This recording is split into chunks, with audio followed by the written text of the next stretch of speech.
कर करता भुला रहा है, भुला रहा है। स्वर्गीय आनंद में नया जीवन देने है, भुला रहा है। स्वर्गीय आनंद में नया जीवन देने। बहुत बहुत धन्यवाद।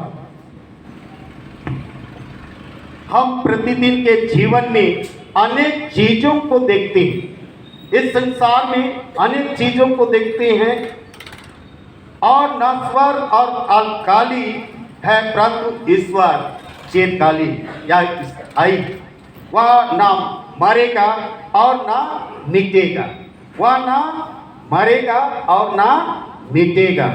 हम सभी इस संसार में रहते हैं, एक दूसरे का विरोध करते हैं, दुख सहते हैं, दुख देते हैं। ये सब तो थोड़े समय के लिए है, ये दुख तकलीफ थोड़े समय के लिए है। सो सदाकाल का जीवन तो मृत्यु के बाद ही प्राप्त होगा। हम जिए तो प्रभु के लिए, मारे तो प्रभु के रहें। प्रभु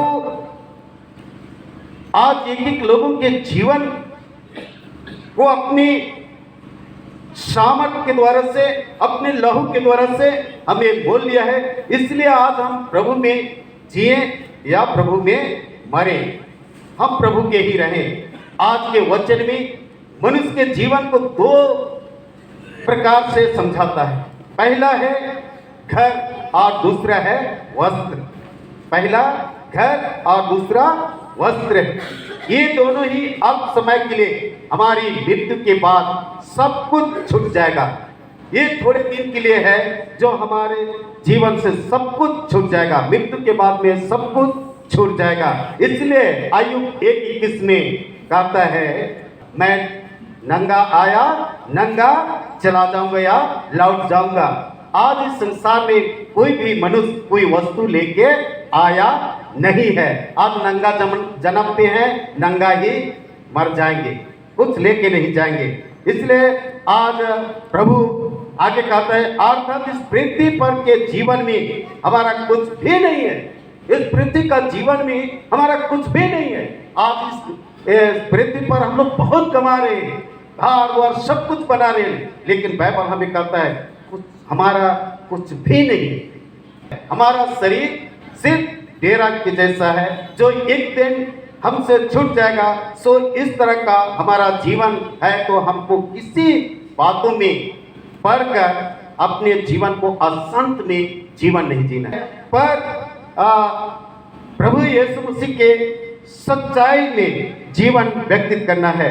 अतः ढाढ़स बांधे रहे ताकि आपको और हमको स्वर्ग में अनंत काल जीवन मिलेगा। इसलिए पृथ्वी पर के जीवन में, पृथ्वी पर का जीवन पर तो डेरा सरीखा है, या डेरा या घर कब खाली हो जाएगा। ये हमारा जीवन, ये जो घर है एक दिन नष्ट हो जाएगा। जिस तरह से आदमी किराया का घर में रहता है, कब खाली करवाएगा किसी को पता नहीं रहता है। उसी तरह से हमारा स्वर्गीय पिता भी बतलाता है कि यह डेरा घर है, कब खाली हो जाएगा या गिरा दिया जाएगा किसी को पता नहीं है। यह डेरा और घर तो हमारा शरीर है ना। यह डेरा और यह घर हमारा शरीर है।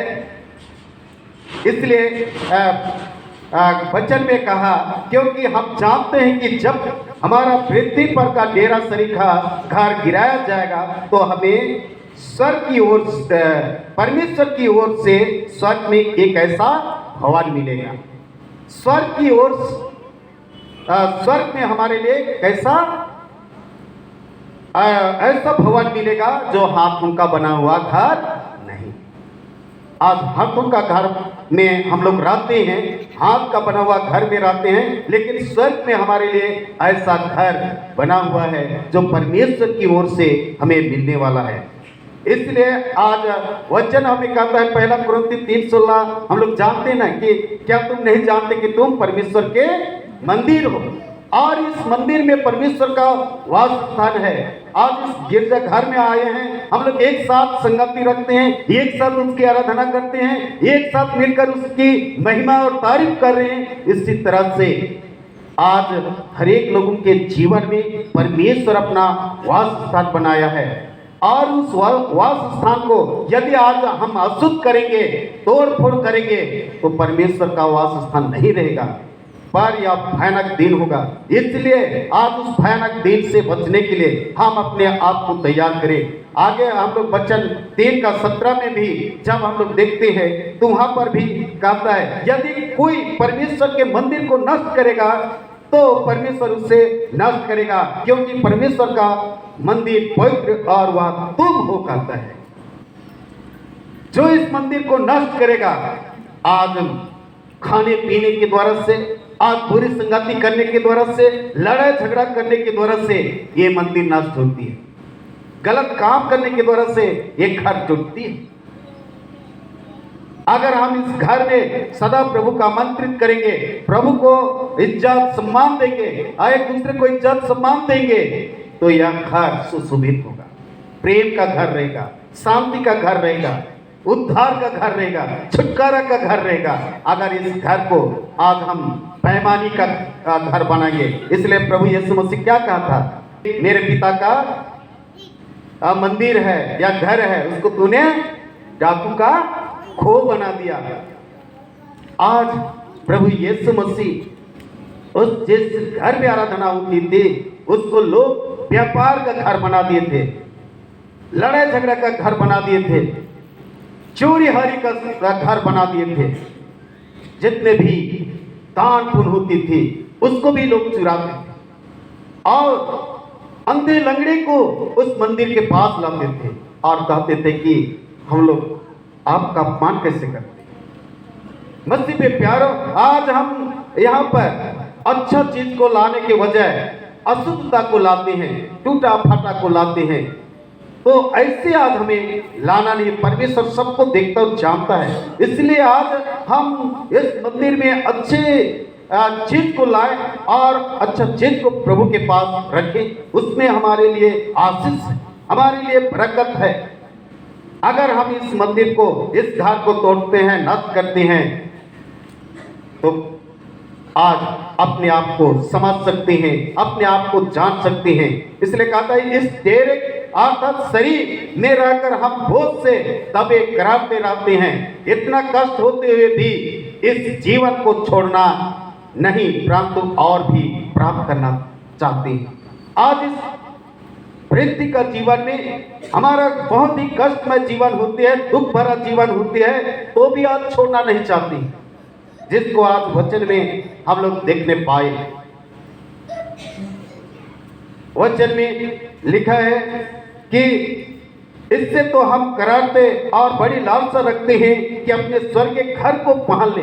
जिस समय तकलीफ मुसीबत आती है उस समय इस घर को छोड़कर परमेश्वर के घर में रहना या जाना चाहती है, लेकिन जब सुख आती है तो और कहता है कि इससे पहनने से हम नंगे ना पाए जाए। और हम इस डेरे में रहते हुए बहुत से दबे करारते हैं, क्योंकि हम उतारना नहीं वरन और पहनना चाहते हैं, जिसको आज पहला पाठ वचन में भी हम लोग देखने पाए। पहला पाठ वचन में कैसा आज बतलाया गया कि जितना उपकार यहोवा ने हम लोगों को किया, अर्थात इस्राएल के घराने पर दया अत्यंत करुणा करके उसने हम में से जितनी भलाई की, उस सब के अनुसार मैं यहोवा के करुणामय कामों का वर्णन और उसका गुणानुवाद करूंगा। आज ईश्वर इस 2023 में हर एक लोगों पर करुणा किया है, दया किया है, जैसा इस्राएल जैतून के घर घराना में किया। लेकिन नीचे 10 से नीचे पढ़ते हैं तो कहता है तो भी उन्होंने बलवा किया। परमेश्वर की दया को जानते हुए, प्रेम को जानते हुए भी आज आप और हम भी क्या कर रहे हैं? परमेश्वर का बलवा कर रहे हैं। आज परमेश्वर अपने पुत्र को, यीशु मसीह को भेजा पाप में जीवन से छुड़ाने के लिए। सब कुछ जान रहे हैं तो भी आज परमेश्वर का बलवा करते हैं, परमेश्वर का खिलवाड़ करते हैं, परमेश्वर को ठट्ठों में उड़ाते हैं। बाइबल हमें कहता है परमेश्वर ठट्ठों में नहीं उड़ाया जाता है। आज हम नशा पान करके कितना अच्छा से गाना गाते हैं, वो भी हमारे लिए क्या है? ठट्ठा है। आज आत्मा में भर के हमें स्तुति और महिमा करना है, ना कि आज नाशा पान करके आप कितनों भी अच्छा गाना गा रहे हैं, कितनों भी आप परमेश्वर की महिमा कर रहे हैं, वो है ठट्ठा। मसीह के प्यारो, आज हम सबों को ठट्ठा नहीं करना है, बलवा नहीं करना है, पर उसकी प्रेम को अपने जीवन में अनुसरण करना है। आज हम उतारना नहीं चाहते हैं और पढ़ना चाहते हैं, या तो और जीवन जीना चाहते हैं, तो जीवन जीने के लिए आज प्रभु के साथ अपनी वाचा को बनाए रखना है। जिस वाचा को आज हम लोग बपतिस्मा के समय में बांधे, मैं संसार और शैतान को, संसार का कार्य और शैतान का कार्य और इस देश की बुरी रीति को छोड़ देता हूं। आज इस तरह का प्रतिज्ञा की और उस प्रतिज्ञा को हम लोग भूल जाते हैं।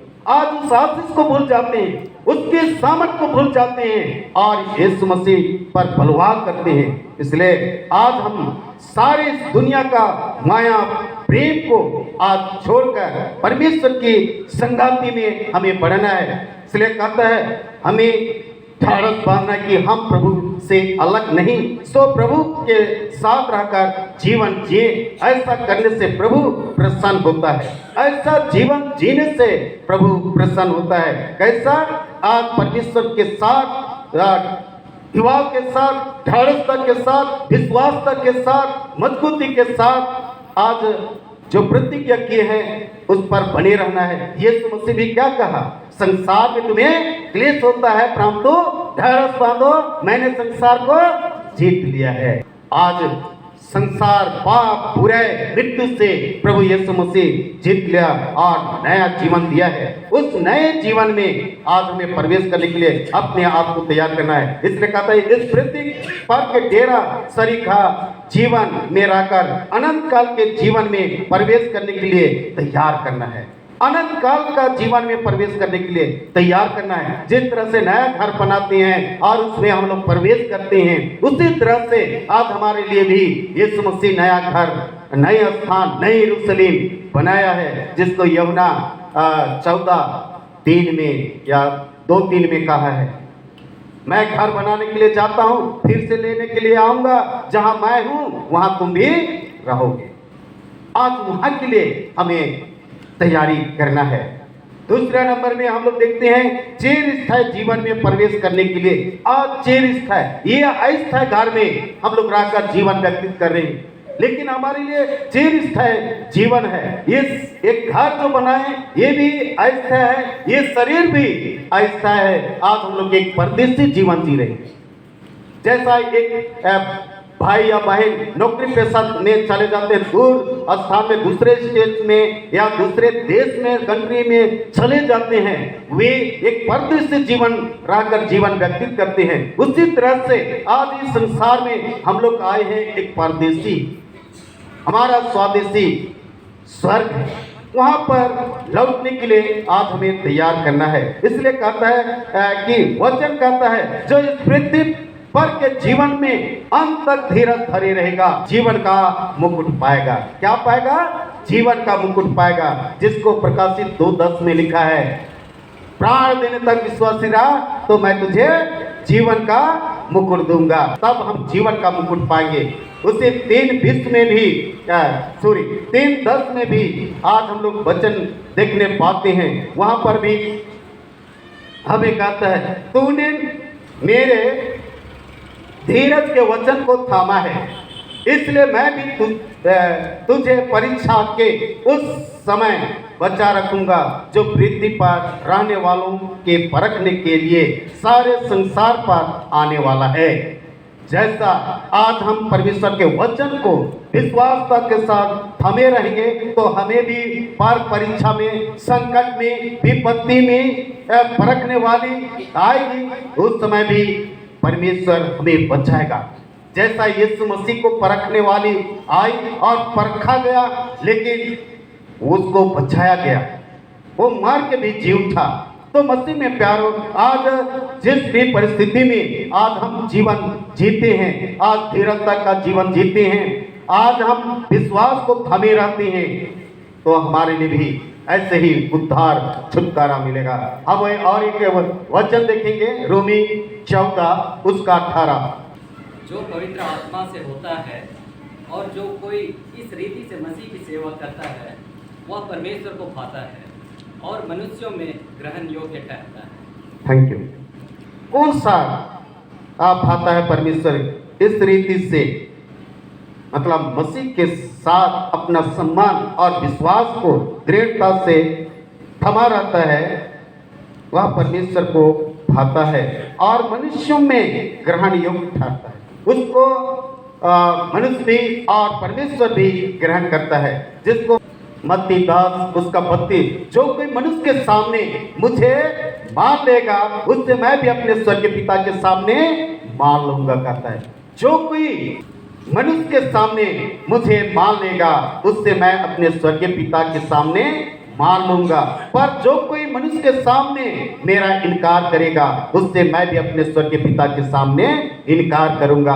अगर हम मनुष्य के सामने जिस समय परिस्थिति आती है, जो सतावट आती है, अगर हम उसका इनकार करते हैं, यीशु आज जैसे पतरस भी इनकार किया है ना, कि मैं यीशु मसीह को नहीं जानता, उसके साथ मैंने, लेकिन उसके लिए तो प्रार्थना किया यीशु मसीह। अगर हम उसी सतावट में अगर हम जूझते हैं और इनकार करते, मैं यीशु को नहीं मानती हूँ, या मैं यीशु को नहीं जानती हूँ, मैं क्रिश्चियन नहीं हूँ, इस तरह का हम इनकार करेंगे, तो एक दिन यीशु मसीह भी आपको और हमको इनकार करेगा। इसलिए मसीह में प्यारो, आज हम यीशु मसीह में बने रहना है, यीशु मसीह में अपना जीवन व्यतीत करना है। इसलिए मेरे नाम के कारण कहता है, मेरे नाम के कारण सब लोग तुझे बैर करेंगे, पर जो अंत तक धीरज धरे रहेगा उसी का उद्धार होगा। आज इसी बाधा विधान को आज हम धीरजता के साथ थमे रहेंगे, वही हमें यीशु मसीह के पास ले पहुंचाएगा या चिरस्थायी ले जाएगा।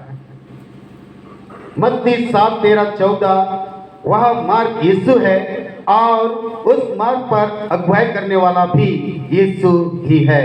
सो जीवन में प्रवेश करने के लिए हमें ढाढ़स बांधना है, जिसको यीशु मसीह ने यूहन्ना 14:6 में कहा, मार्ग, सत्य, जीवन मैं ही हूं, मेरे द्वारा कोई पिता के पास नहीं पहुंच सकता है। साफ साफ हमें कहा दिया है कि मेरे द्वारा कोई पिता के पास नहीं पहुंच सकता। इन बातों को आज हमें स्मरण करना है। जैसे 2023 से अब के अंतिम दिन, अंतिम साल, अंतिम तारीख में हमें पहुंचाया है, जब हम हर प्रकार की परेशानी को झेलते हुए आज इस स्थान तक पहुंच चुके हैं। परमेश्वर आज हर एक लोगों को दया करे कि आज हम सब लोग 24 में भी प्रवेश करके उसी तरह से प्रभु के प्रेम में बने रहकर उसकी प्रतीक्षा करते हुए जीवन व्यतीत करें, ताकि हम इस धरती को, इस पृथ्वी का घर को छोड़कर आज परमेश्वर के घर में प्रवेश कर युगानुयुग उसकी महिमा, तारीफ, प्रशंसा करने पाए। मसीह में प्यारो, आज अगर हम किसी को अगर गलत काम करते हुए अगर देखते हैं, नहीं बोलते हैं, तो उसका लेखा आपसे भी लिया जाएगा। इसलिए आज हमें सिखाना, चेताना है। बाइबल इस बात को कहा कि एक दूसरे को सिखा और चेता, और यीशु भी कहा कि एक दूसरे को सिखा और चेता कि मैं जगत के अंत लो सदा तुम्हारे साथ। आज जगत के अंत लो प्रभु यीशु मसीह हर एक लोगों के साथ रहेगा। अब माँ बाप लोग प्रियजन लोग छोड़ देंगे, लेकिन यीशु मसीह किसी को कभी नहीं छोड़ेगा। इसलिए कहा, मैं तुझे कभी ना छोड़ूंगा और कभी ना त्यागूंगा। इतना बड़ा प्रतिज्ञा सारे जगत के लोगों के लिए प्रभु यीशु मसीह ने किया है। उस प्रतिज्ञा को हमेशा स्मरण करना है और अपने बच्चों को, अपने प्रियजनों को, अपने घर परिवार, अपने पड़ोसियों को हमें सिखाते रहना है, ताकि वो भी परमेश्वर के राज्य के वारिस होंगे। इन्हीं वचनों के द्वारा से प्रभु आप सबों को बहुत आशीष। आमीन।